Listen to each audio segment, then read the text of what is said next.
안녕하세요. 생활불교의 도각입니다. 우리 불자님들 잘 계십니까?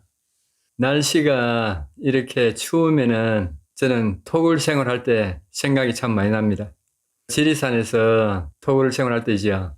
집은 조그만했고 마당 옆에 한 6평 정도 되는 공양간이 있었지요. 그 안에 들어가 보면은 가마솥이 하나 달려가 있습니다. 그리고 나무로 떼는 난로가 하나 설치가 되어 있었지요.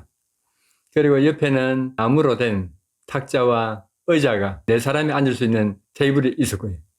이런 토굴 생활을 할 때 우리 보살님들께서 와가지고 참 재미있게 기도도 하고 생활을 한 게 지금 생각하면은 참 재밌었던 그런 일로 기억이 됩니다. 우리 그 신도분들 중에 손에 보면은 올장이 쓰잖아요. 장날마다 다니면서 장사를 하시는 분이 몇 명 계셨어요. 근데 이분들이 장사를 마치고 우리 토굴에 오시면은 저녁에 한 7시 정도 돼요. 그러면은 손도 식지도 못하고 오십니다. 그럼 제가 가마솥에다가 물을 한 가닥 넣어가지고 불을 떼놓죠. 물을 벌벌 끓여 놓습니다.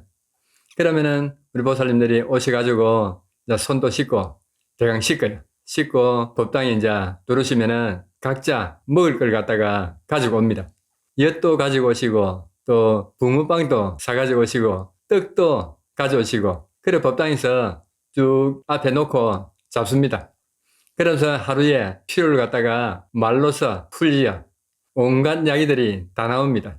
그때가 참 재밌습니다. 일단 저녁 요기가 끝나면은 이제 제가 법문을 했지요. 천수경도 제가 가르치고 또 각 경들도 이야기를 많이 했습니다. 그러다 보니까 우리 보살님들이 부처님 대해서 조금씩 알게 됐지요.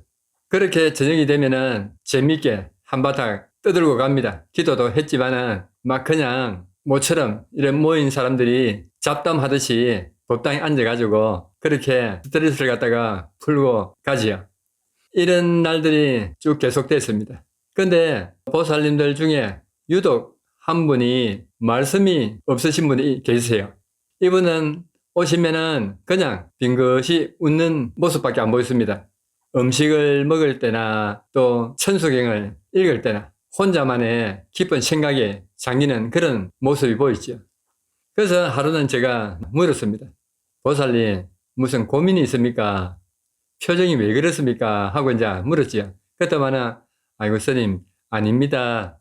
그리고 그날 넘어갔습니다. 그리고 며칠이 또 지나갔지요. 근데 보살님은 아주 깊은 고민을 갖다가 가지고 있는 분이라는 걸 제가 느꼈지요. 그리고는 하루는 저녁에, 주로 저녁에 이제 모이면은 10시까지 이제 기도도 이제 하고 또 음식도 먹고 막 하다가 한 10시쯤 되면은 집으로 이제 돌아갔어요.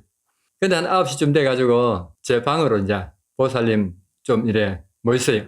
보살님, 제가 아무리 봐도 큰 고민이 있는 건데 이야기를 한번 해보십시오. 그때서 보살님이 한숨을 쉬시더만은 말씀을 하십니다. 스님, 저희한테는 아들이 둘이가 있습니다. 큰 아들은 결혼을 해서 서울에 가서 살고 있습니다. 서울에서 건설업을 하고 있는데 뭐 걱정은 크게 그래 안 됩니다. 근데 둘째 아들이 좀 걱정이 많이 됩니다. 무슨 일이 있습니까? 예, 둘째 아들은 어느 날 친구들하고 어울려서 놀다가 왔는데 이상한 애가 돼서 돌아왔습니다.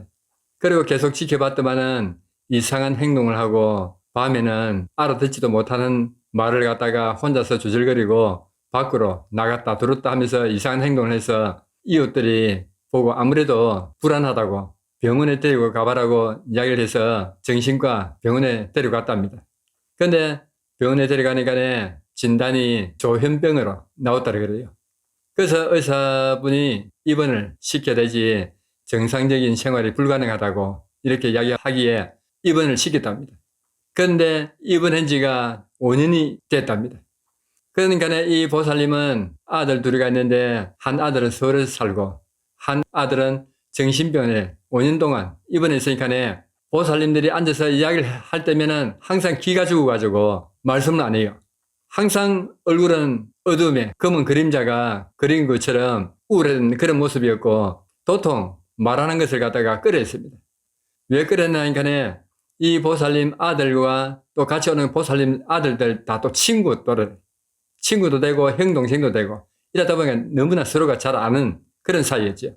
그러다 보니까 더욱더 말을 못하고 다른 친구들은 자식 자랑 또 며느리 자랑 하는데 이 보살님은 전혀 말을 못한 그런 상황이죠. 그러고는 며칠이 지났습니다. 또 어느덧 세월이 지났지요. 그리고는 이 보살님이 저희한테 어느 날 이야기를 꺼냅니다. 그때는 절에서 기도로서 많은 일들이 일어났습니다. 제가 영상에도 이야기했다시피 어느 부부는 오셔가지고 크게 소원을 이루시고 한 일도 잘 되고 이러한 모습을 갖다가 이 보살님이 봤어요. 그래서 용기를 얻었는지 저희인데 마음에 있는 그런 말을 꺼냈습니다. 스님, 우리 둘째 아들 한 번만 좀 봐주실 수 없겠습니까? 왜요? 애가 정신병에 있다 보니까 내가 어디 가서 말도 한마디 못하겠고 밤에 잠을 못 잡니다. 어떻게 하든 우리 아들 좀 살려주십시오. 그때서 저희한테 매달리는 이야기를 했습니다. 보살님, 저는 힘은 없지만은 우리 부처님은 힘이 있습니다. 이렇게 안 빠지시고 오시는 것만으로도 부처님하고 인연이 되는 겁니다. 그리고 열심히 기도를 하시면은 부처님도 부처님이지만 신장님께서 도와주십니다. 너무 걱정하지 마시고 다음에 시간 나시면 아들 한번 데리고 오십시오. 이야기를 했죠. 그리고는 일주일쯤 지났습니다. 보살님이 시장에 장이 안 서는 날 아들을 데리고 왔습니다. 그때 제가 아들을 처음 봤을 때 깜짝 놀랐죠. 덩치는 아주 컸습니다. 얼굴이 험상궂고 감히 옆에 말 붙일 정도로 아주 험악했습니다. 그 못된 그런 애들하고 다니다 보니까 나쁜 일도 많이 했고 또 힘께나 또 썼습니다.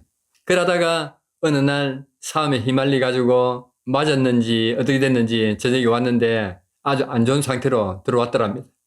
그날부터 애가 이상한 말을 하고 이상한 행동을 하고 도저히 함께 생활할 수가 없어가지고 병원에 입원을 시켰다. 그렇게 이야기를 했죠. 그래서 말을 씹혀보니까 정신과 이제 약을 갖다가 오랫동안 먹어놓으니까 입술하고 혀하고 얼굴이 엉망이었습니다. 그래서 내가 묻는 말에 막 대답해라고 이러면서 이야기를 하다 보니까 어느 정도 가능성이 보였습니다. 기도만 열심히 쭉 하시다 보면은 충분하게 극복을 할 수 있는 상태에 있다는 것을 제가 알았지요. 그리고는 그 다음날 보살님 보고 기도를 들어가게 만들었죠. 신중 기도를 시켰습니다. 일단 100일 기도를 들어가게 만들었죠. 입제를 하고 저녁에 오시면은 여러 보살님이 계시지만은 신중 기도하는 방법을 가르쳐드리고 신중전 앞에서 오직 신중 기도만 10시까지 하도록 제가 만들었거든요. 그리고 못한 날은 집에서 하도록 했습니다. 그리고 지장 원부를 갖다가 모시고 100일 기도를 들어갔지요. 근데 한 70일 정도 돼서 보살님이 아들이 기도 속에 웃는 모습으로 집으로 오더랍니다. 그래서 기도가 신장님의 힘을 받구나 싶어가지고 하다가 100일째 되는 날 제가 아들을 갖다가 또 데려오랬습니다. 100일 기도 끝나고 이틀인가 지나가지고 데리고 왔습니다. 근데 지금 그 애 이름까지는 제가 밝힐 수가 없습니다. 근데 놀랍게도 얼굴이 변해 있습니다. 데리러 갔는데 그 담당 의사 선생님도 놀래더랍니다. 애가 너무나 변했다면서. 퇴원을 해가지고 저를 데려왔어요. 그러고 보니까 대화가 되는 거래요. 처음에 만났을 때는 이야기에 취해가지고 대화가 안 됐습니다. 제가 묻는 말에 고개만 끄덕끄덕하고 그냥 간단한 대답만 했지 대화가 안 됐었거든요. 근데 이번에는 대화가 됐습니다. 이제 이 보살님이 너무나 좋아하는 거래. 그래가지고 그날 가고 며칠 있다가 다시 아들을 데리고 왔습니다. 장사가 없는 날은 사시불공 때 동창을 가죠. 그때는 토굴이라도 우리 신도분들이 참 많았습니다. 많게는 40 내지 50명 정도가 방에 앉았어요. 완전 꽉 찼어요. 근데 맨 앞에 앉아가지고 제 법문을 갖다가 꼭 들었습니다. 천진난만한 그런 어린애가 선생님 이야기 듣듯이 아주 눈동자를 갖다가 스님을 치다보면서 한마디도 안 놓치는 그런 표정으로 법문을 들었습니다. 그리고 세월이 한 달, 두 달, 석 달 가는데 너무나 사람이 변해갑니다. 그리고 한 1년 정도 완전히 본 상태로 돌아왔습니다. 평생을 갖다가 정신병원에서 생활해야 될 그런 아들을 갖다가 정상적으로 돌아왔으니까 얼마나 좋았겠습니까? 그러자 어디서 또 중매가 들어왔어요. 서울에 있는 아가씨인데 중매가 들어와가지고 또 둘이가 선을 보고 서로가 좋다네. 그래가지고 어머님이 결혼을 갖다가 시켰죠. 두 사람이 살게끔 이 보살님이 가게까지 하나 또 차려줬어요. 둘이 이제 가게를 하면서 잘 이제 살았어요. 딸 둘까지 놓고 그렇게 살았는데 아들이 어느 날부터 술을 또 입에 댔던 모양입니다. 그러자 부부 싸움이 좀 있었던 모양이에요. 그때는 저래는 뜸했지요. 내가 본 지도 오래됐고 이야기만 제가 이제 듣고 있었죠. 뒤에 이제 보살님이 또 와서 이야기를 합니다. 아이고 스님 어떻게 하면 좋겠습니까? 이미 두 사람 일은 두 사람이 하도록 그냥 두십시오 하고 말았지요.